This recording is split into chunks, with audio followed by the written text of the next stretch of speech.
तो 65 वर्षों से चला आ रहा दुनिया का सबसे सफल माने जाने वाला जल समझौता सिंधु जल समझौता यानी कि इंडस वाटर ट्रीटी आज खतरे में आ गई है। जैसा कि आपको पता ही होगा कि 23 अक्टूबर 2025 को भारत सरकार ने इंडस वाटर ट्रीटी सिंधु जल समझौते को निलंबित कर दिया है, सस्पेंड कर दिया है और इस वजह से हालात बहुत ही ज़्यादा पेचीदा हो गए हैं। तो आज की इस वीडियो में हम समझने जा रहे हैं कि इंडस वाटर ट्रीटी क्या है और भारत ने इसको सस्पेंड क्यों किया है। दोस्तों, भारत और पाकिस्तान के बंटवारे के बाद पाकिस्तान के सामने उसकी सबसे मूलभूत प्रॉब्लम जो थी वो थी पानी की समस्या या फिर पानी की प्रॉब्लम। क्योंकि पानी के लिए पाकिस्तान का सबसे बड़ा सोर्स रहा है सिंधु नदी, जो कि तिब्बत में मानसरोवर झील के पास से पैदा होती है और वहां से होती हुई भारत जाती है और भारत से पाकिस्तान, और पाकिस्तान से वो अरब सागर में जाके गिर जाती है। इसका अर्थ यह है कि सिंधु नदी और उसमें मिलने वाली सहायक नदियां पाकिस्तान के लिए एक बहुत ज़रूरी रिवर सिस्टम का काम करती हैं। मैं आपको बता दूं कि सिंधु रिवर सिस्टम में लगभग 6 नदियां हैं, जिसमें रावी, ब्यास, सतलुज, सिंधु, झेलम और चिनाब नदी शामिल है। और इस रास्ते को देखते हुए आप समझ सकते हैं कि ज़्यादातर पानी जो है सिंधु नदी और उसकी सहायक नदियों से बहकर ही पाकिस्तान पहुंचता है। ऐसे में जब बंटवारा हुआ तो पाकिस्तान और इंडिया के अंदर बहुत से झगड़े होने लगे कि ये जो पानी है किस तरह बांटा जाए, कितना किसको मिलेगा, कैसे मिलेगा, ये सारी चीज़ें होने लगी। लगभग 9 साल तक ये झगड़े चले और फाइनली 9 साल के बाद वर्ल्ड बैंक यानी विश्व बैंक बीच में आया और उसने 1960 में भारत और पाकिस्तान के बीच एक समझौता कराया, जिसको हम सिंधु जल समझौता या इंडस वाटर ट्रीटी के नाम से जानते हैं। इस समझौते पर तत्कालीन प्रधानमंत्री जवाहरलाल नेहरू और पाकिस्तानी राष्ट्रपति अयूब खान ने कराची में 1960 में सिग्नेचर किए और फाइनली 1960 को ये जो फैसला है, ये जो समझौता है, ये प्रभावी हुआ यानी हरकत में आया। इसमें ध्यान देने वाली बात यह है कि इस समझौते के बाद भारत और पाकिस्तान में 1965 में एक जंग हुई, 1971 में जंग हुई, 1999 में जंग हुई और साथ ही कई बार तनावपूर्ण स्थितियां बनी। उसके बावजूद भी ये ट्रीटी या समझौता सरवाइव कर गया और 65 सालों तक चलता रहा। तो अब समझ लेते हैं कि ये समझौता है क्या। इस समझौते में 6 नदियों को 2 भागों में भारत और पाकिस्तान में बांटा गया। एक भाग था पूर्वी नदियों का यानी कि ईस्टर्न रिवर्स, जिसमें रावी, ब्यास और सतलज आती हैं और इन तीनों पर भारत का अधिकार कर दिया गया।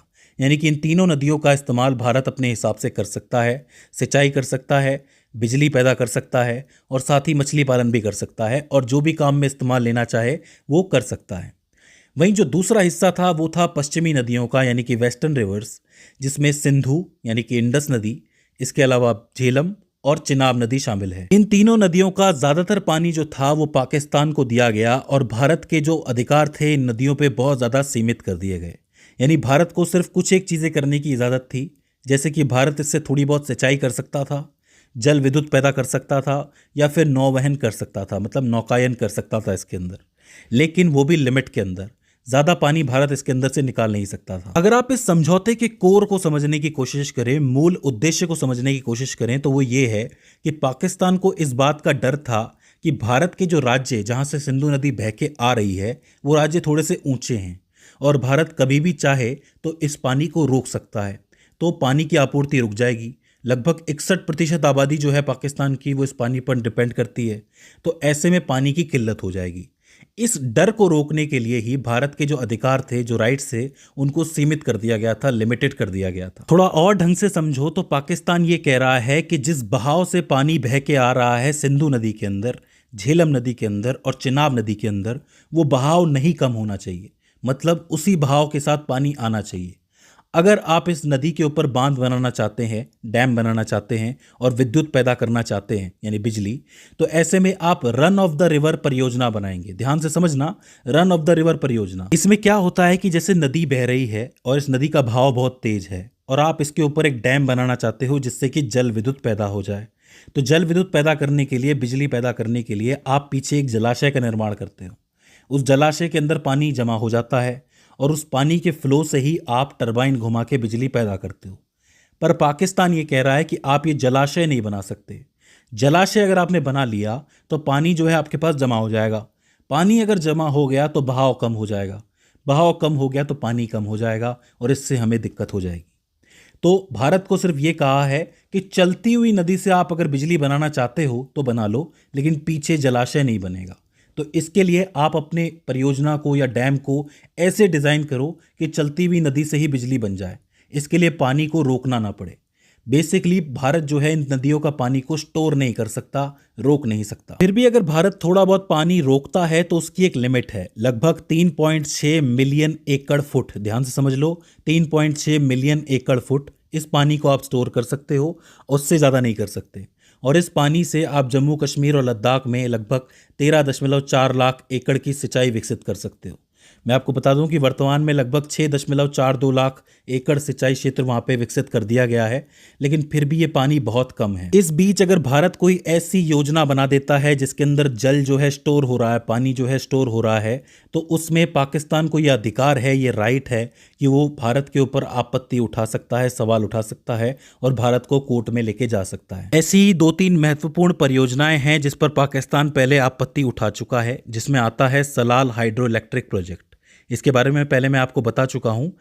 1970 और 80 के दशक में पाकिस्तान ने इस परियोजना पर आपत्ति जताई थी, क्योंकि ये जो परियोजना थी चेनाब नदी के ऊपर थी। उनका कहना ये था कि अगर आप चेनाब पे ये परियोजना बनाओगे तो चेनाब का बहाव कम हो जाएगा। इस चक्कर में आपत्ति उठाई गई और शिकायत दर्ज की गई। हालांकि भारत ने डिज़ाइन में थोड़े से संशोधन किए और परियोजना 1987 में पूरी हो गई। इसी तरह आता है किशनगंगा हाइड्रो इलेक्ट्रिक प्रोजेक्ट। ये जो है जम्मू कश्मीर के बांदीपोरा ज़िले के अंदर बनाई जानी थी। मैं आपको बता दूं कि ये किशनगंगा नदी के ऊपर बनाने वाला बांध था। किशनगंगा एक सहायक नदी है झेलम नदी की। पाकिस्तान का दावा ये था कि अगर आप किशनगंगा नदी पे ये डैम बनाते हो, परियोजना बनाते हो, तो इससे झेलम नदी का पानी कम हो जाएगा, क्योंकि पानी को आप यहाँ पे स्टोर कर लोगे, इस वजह से झेलम में पानी कम हो जाएगा। तो यही कारण है कि बहाव कम हो जाएगा, तो आप ये नहीं बना सकते। हालांकि 2013 में अंतर्राष्ट्रीय मध्यस्थता न्यायालय ने भारत को इस परियोजना को जारी रखने की अनुमति दे दी, लेकिन इसके लिए कुछ एक लिमिट्स भी सेट कर दी कि ज़्यादा आप पानी इसके अंदर स्टोर नहीं कर सकते। और फाइनली 2007 में ये शुरू हुआ और 2018 में पूरा हो गया। इसके अलावा एक है रतले हाइड्रो इलेक्ट्रिक प्रोजेक्ट, जो कि जम्मू कश्मीर के किश्तवाड़ ज़िले में बनना था, चेनाब नदी के ऊपर। इस पे भी पाकिस्तान ने दावा किया कि अगर आप चेनाब पे बांध बनाते हो तो इससे पानी जो है वो थोड़ा कम हो जाएगा, चेनाब का मतलब उसका प्रवाह कम हो जाएगा, बहाव कम हो जाएगा, और हमारी कृषि और जो जल विद्युत हम बना रहे हैं, पानी की बिजली बना रहे हैं, उसमें दिक्कत आ जाएगी। वर्तमान स्थिति ये है कि ये अभी तक निर्माणाधीन है, यानी कि अभी तक ये बन रहा है। 2022 में इसकी शुरुआत हुई थी, 2026 में इसको पूरा होना था, लेकिन अभी भी इसके ऊपर सुनवाई चल रही है। तो समझौता आपको ठीक से समझ में आ गया होगा कि जो पाकिस्तान है वो ये कह रहा है कि पानी का बहाव कम नहीं होना चाहिए, क्योंकि पाकिस्तान में पानी का और कोई बड़ा स्रोत नहीं है। मैं आपको बता दूं कि जब ये ट्रिटी बनाई गई, जब ये समझौता किया गया, तो उस दौरान पीआईसी का गठन किया गया, परमानेंट इंडस कमीशन, जिसको आप सिंधु आयोग के नाम से भी जानते हो। ये क्या है? इसमें भारत और पाकिस्तान के इंजीनियरों और अधिकारियों की एक टीम होती है जो साल में एक बार ज़रूर मिलती है। इनका काम ये है कि नदी का जो वर्तमान डेटा है, यानी कि पानी का स्तर कितना है, इस पे बनने वाले प्रोजेक्ट्स कौन से हैं, ये सारा डाटा एक दूसरे के साथ शेयर करना होता है, स्पेशली भारत को करना होता है। और फाइनली झगड़े जब होते हैं तो झगड़ों को शुरुआत में सुलझाने का काम पीआईसी का है। ये बात ज़्यादा बड़ी ना हो और आपस में ही सॉल्यूशन निकल जाए, तो इसके लिए पीआईसी काम करती है। मान लीजिए कि कोई बड़ा झगड़ा हो जाता है, तो फिर क्या होगा? तो इसके कुछ एक स्टेप्स हैं। सबसे पहले तो दोनों देशों की सरकार आपस में मिलकर बातचीत कर सकती है, जो फॉरेन मिनिस्टर होते हैं वो आपस में बात कर सकते हैं।